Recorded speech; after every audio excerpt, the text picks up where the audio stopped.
संसारिक लोक आहेत, त्या संसारातल्या लोकांनी आपण जी संसारावर जी माया लावतो तीच माया भगवान परमात्म्याच्या चरणावर वाहून दिली का त्याला भक्ती असं म्हणतात. बघा, भक्तीची व्याख्या करत असताना माऊली ज्ञानोबा म्हणतात, तिजी नाचवती पहिली ना सरती पये माझी सहज स्थिती भक्ती नाम. माऊली ज्ञानोबा सुंदर ओवी खर्च करतात की भक्ती कशाला म्हणावं.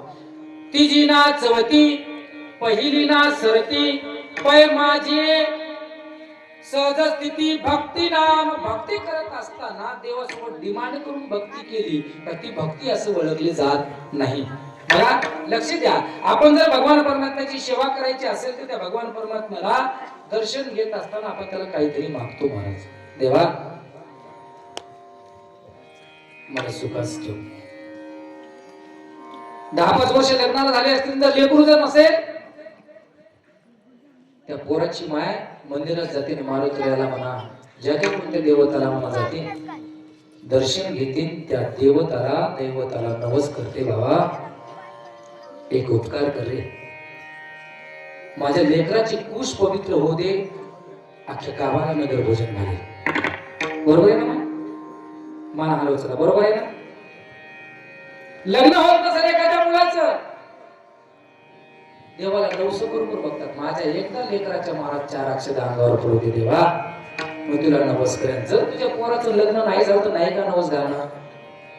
बरोबर आहे ना दादा? फायद्यासाठी आपण. पण माऊली ज्ञानोबा राई देव म्हणतात, पै माझी सहज स्थिती भक्ती नाम. जी भक्ती आपल्याकडे सहज घडते ना तिला भक्ती असं म्हणतात.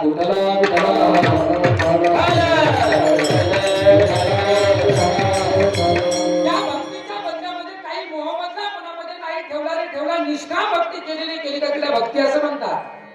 अहर्निशी माझी वार्ता, अहर्निशी माझी कथा, अहर्निशी माते ध्याता भक्ती तत्वता ती नाव. माऊली ज्ञानोबा दुसरी ओळी करतात, अहर्निशी माझी वार्ता. एखाद्याच्या सहज मुखामध्ये भगवान परमात्म्याचं नामचिंतन यावं.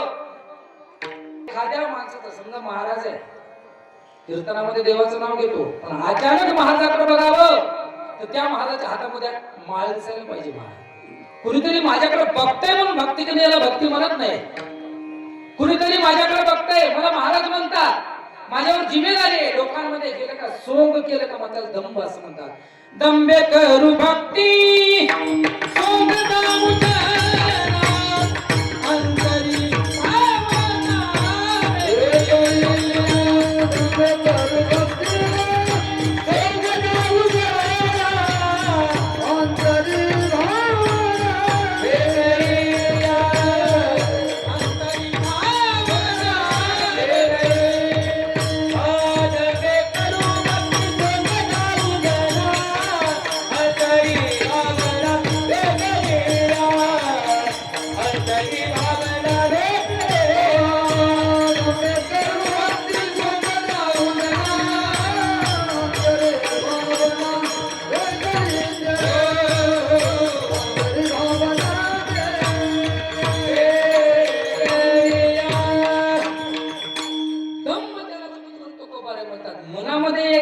बाहेरून एक दिसतंय, त्याला दंभ असं म्हणतात.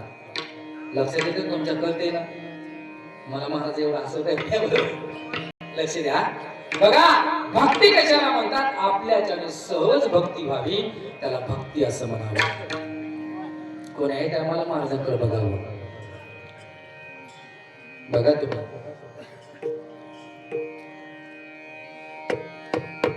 अर्जुनाच्या रोमारोमामधून भगवान परमात्म्याचं नामचिंतन येतो. जगद्गुरु तुकोबाराच्या रोमारोमामधून भगवान परमात्म्याचं नामचिंतन येत होतं. माऊली ज्ञानोबाराच्या रोमारोमामधून भगवान परमात्म्याचं नामचिंतन येत होतं. म्हणून तर म्हणतात, दीन रजनी हा चिदंदा गोविंदाचे पोवारे. जर आपलं जर दिसायला वेगळं असेल आणि हसायला वेगळं असेल त्याला दंभ असं म्हणतात. एक सहज घडलेला प्रसंग आहे. माझ्या मित्राची कथा दादाराव दास नायगावच्या पलीकडे होतं. माझे कीर्तन त्या गावाच्या पलीकडे होतं. असं दुपारी कॉल झाला, काय महाराज तुमचा आज या परिसरामध्ये कीर्तन आहे? म्हणलं हो. माझी फलाण्या गावामध्ये कथा आहे महाराज, येता येता या भेट होती, खूप दिवस झाले भेट झाली नाही. म्हणलं ठीक आहे महाराज येतो. तर माझा मित्र सोबत क्लासमेट दुपारी 4 वाजता निघालो. त्या गावामध्ये गेलो. महाराजांची नेमकीच कथा समाप्त झाली होती. 1 तासभर गप्पा मारल्याच्या नंतर सुंदर असं जेवायला केलं महाराज. गावाले भागवतकार कीर्तनकार म्हणल्याच्या नंतर जेवायला वगैरे सुंदर करतात. जेवायला केलं आणि जेवायला आम्ही त्या घरी गेल्याच्या नंतर त्या ताईंनी बसायला घोंगडी टाकली, रांगोळी काढल्या, पाठ ठेवला. भागवतकार माझे मित्र एका साईडला बसले, आणि मी त्याच्या बाजूला बसलो. महाराज सुंदर असं पंचपक्वानाचं जेवण बनवलंय. वदनी कवल घेता नाम घ्या श्रीहरीचे, सहज हवन होते नाम घेता पुकाचे श्लोक झाला. पाणी फिरवलं, आचमन केलं, जेवायला मला सुरुवात केली. गुरुजी मला पहिला घास खाल्ला तर मला वरण आळणी लागली. शिवाजी महाराज वरण आळणी लागल्याच्या नंतर गुरुजी विचारलं का म्हणा, ताई मिठाची घ्याव? बरोबर आहे ना? आता तर पंगत होती बाबा तुमच्या इथं, मीठ वाढलं होतं ना पात्रावर. तुम्ही समजा मीठ तुम्ही नाही पात्रावर वाढलं आणि जेवायला आम्ही बसलो, मीठ वरणामध्ये कमी पडले, लाजावं का तुम्हाला मीठ मागायला? बोलतात ना खडकुटकर, लाजावं का?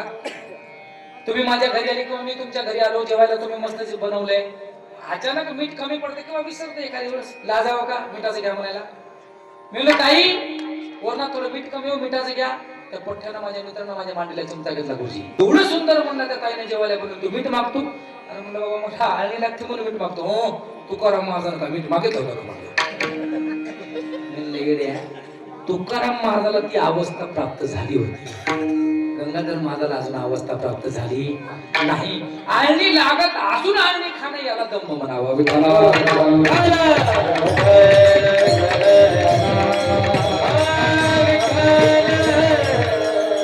सहज भगवान परमात्म्याचं नामचिंतन ज्याच्या मुखामध्ये येतं, माझी सहज स्थिती भक्ती नाम, त्या भगवान परमात्म्याचं आपल्या मुखातून सहज नामचिंतन व्हावं. नामचिंतन घेण्याची गरज पडू नये, त्याला भक्ती असं म्हणतात.